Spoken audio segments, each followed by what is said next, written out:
ऊर्जा मंत्री हीरालाल नागर आज अपना पदभार ग्रहण कर रहे हैं। सीधी तस्वीरें आपको दिखाएंगे। सचिवालय के मंत्रालय भवन में पदभार ग्रहण किया जा रहा है। पदभार ग्रहण समारोह में कई मंत्री शामिल हैं, कई विधायक शामिल हैं। पदभार ग्रहण करने के बाद दोपहर 3 बजे राजस्थान डिस्कॉम की समीक्षा बैठक भी लेंगे और मुख्यमंत्री भजन लाल शर्मा के नेतृत्व में वो बैठक ली जाएगी, जिसका हिस्सा होंगे हीरालाल नागर। ये तस्वीरें आपको दिखा रहे हैं। सीधी तस्वीरें जरा देखिए।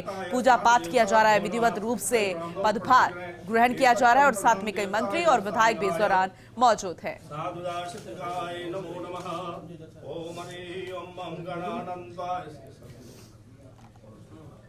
ओम गणानंदा गणपति गो हवामहे प्रियानंदा प्रियपति गो हवामहे निधि। जैसे कि हम हमेशा कहते हैं और जानता भी है हर कोई कि सनातन धर्म की परंपरा है कि जब भी आप किसी शुभ काम की शुरुआत करते हैं या फिर कोई इस तरीके का पदभार ग्रहण करते हैं, किसी नए चीज की शुरुआत करते हैं, तब आप हमेशा पूजा पाठ करके, अपने इष्ट को याद करके, बड़ों को याद कर, गुरुजी को याद कर, पूजा पाठ कर आप उसकी शुरुआत करते हैं विधिवत रूप से। और वही तस्वीरें हम आपको दिखा रहे हैं। सचिवालय से अपना पदभार ग्रहण किया जा रहा है। मंत्रालय भवन की तस्वीरें हैं सचिवालय की।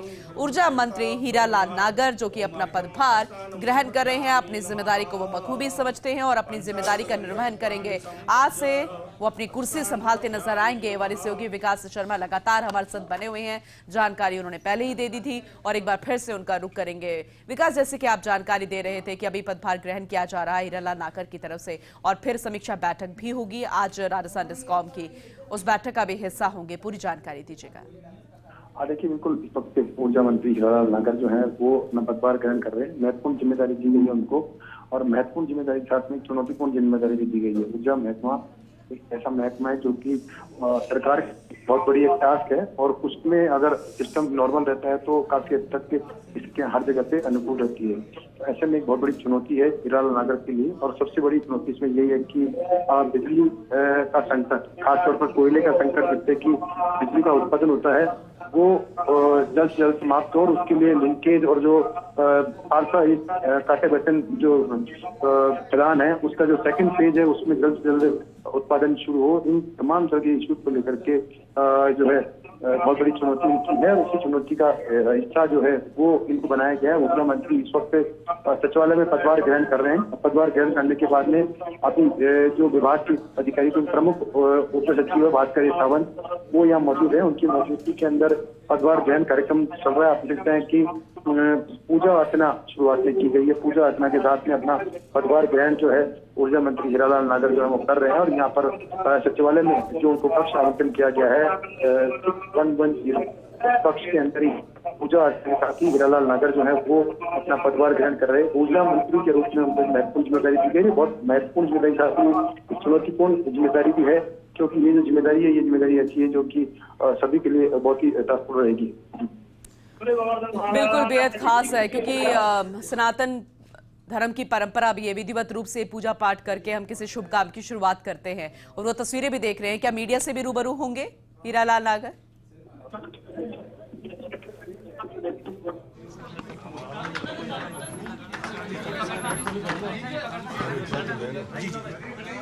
किस तरह से देखते हैं आज बड़ी चुनौतियां ये भी ले लो ना, ये रख लो, नीचे रख लो, एक बार नीचे रखिए। हो रहे हैं ऊर्जा मंत्री हीरालाल नागर। जैसे कि हम कह रहे थे कि हो सकता है कि मीडिया से रूबरू होंगे और अपनी जिम्मेदारियों के बारे में जरूर जानकारी साझा करेंगे। तो अपनी कुर्सी पर बैठ चुके हैं ऊर्जा मंत्री हीरालाल नागर, अपना पदभार ग्रहण कर लिया है मीडिया से रूबरू होते हुए।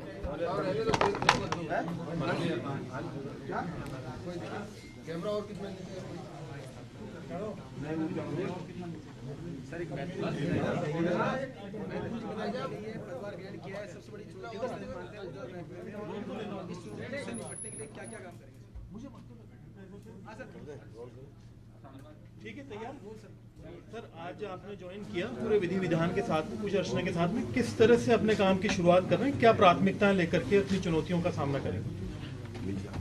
देखिए, ऊर्जा विभाग एक बहुत महत्वपूर्ण विभाग है और आम जन से जुड़ा हुआ है। गरीब से लेकर के और उद्योगपतियों, हर व्यक्ति आज ऊर्जा के बिना जीवन में संभव नहीं है कि बिना इस बिजली के ऊर्जा के हम रह सकें। और राजस्थान में आज की परिस्थिति में जिस तरह से ऊर्जा विभाग पर संकट है,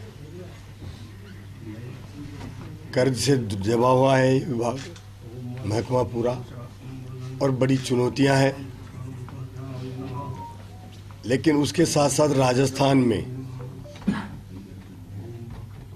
ऊर्जा की अपार संभावनाएं भी है, और इस विभाग में जहां जहां भी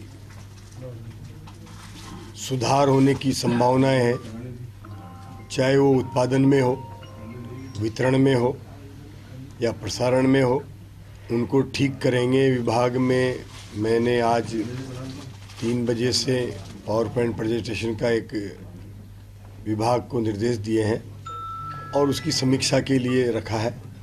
लगातार इसकी समीक्षा करके और कहाँ सुधार हो सकता है वो सुधार भी करेंगे।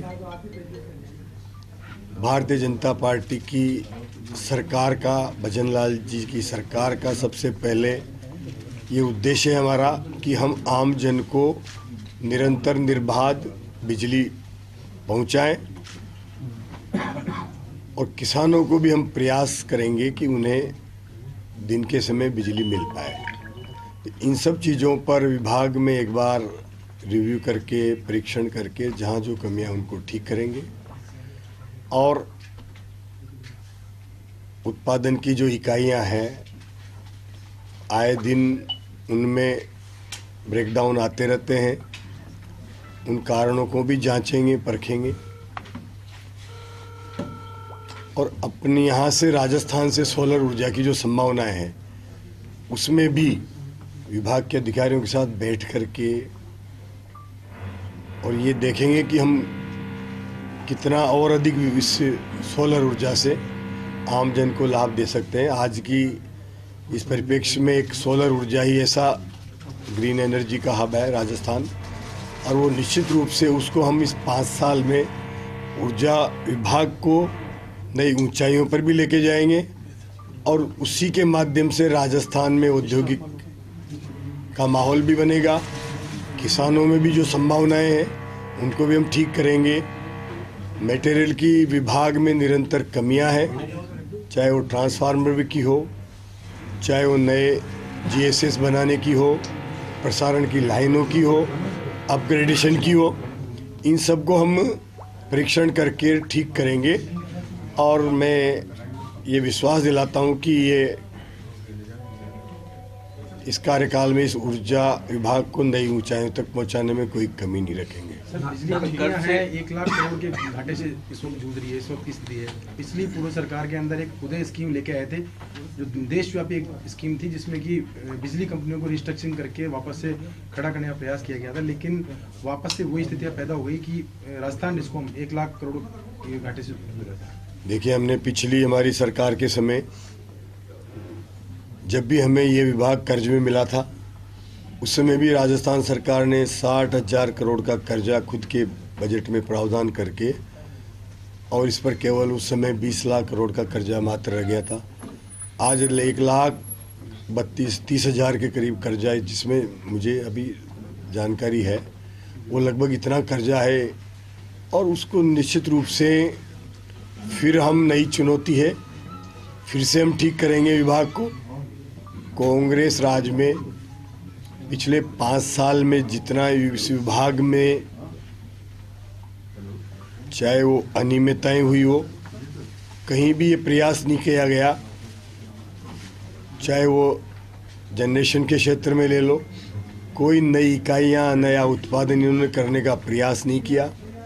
आज अगर उत्पादन भी हम कहीं से ट्रांसफ़र से बिजली भी ले लें तो प्रसारण की व्यवस्था नहीं है इनके पास में। तो ये सब चीज़ें निश्चित रूप से बहुत दयनीय है, और उसके लिए मैं तो ये कहूँगा कि जो 5 साल राजस्थान ने पिछली गहलोत सरकार में वो भुगता है, उसको हम ठीक करेंगे, पुनः इसको विभाग को खड़ा करके, और राजस्थान को बिजली के क्षेत्र में हम सर्वोच्च स्थान पर लेके जाएंगे। मेरा तो ये प्रयास है कि इस विभाग में, और हमारे मुख्यमंत्री जी का भी ये प्रयास है कि हम राजस्थान में आम उपभोक्ता को सस्ती से सस्ती बिजली मुहैया करा सकें, इसके लिए कोई कमी नहीं छोड़ेंगे। सर, एक घरेलू उपभोक्ताओं को 100 यूनिट और किसानों को 2000 यूनिट तक फ्री है, क्या उसका भी रिव्यू करेंगे या कुछ और उसमें करेंगे? देखिए, रिव्यू तो हर चीज़ का होना है, अब उसके बाद निर्णय क्या होना है ये हम बैठ के करेंगे, लेकिन कहाँ कहाँ क्या क्या योजनाएं इन्होंने जो भी दी है उनका रिव्यू भी होगा, परीक्षण भी।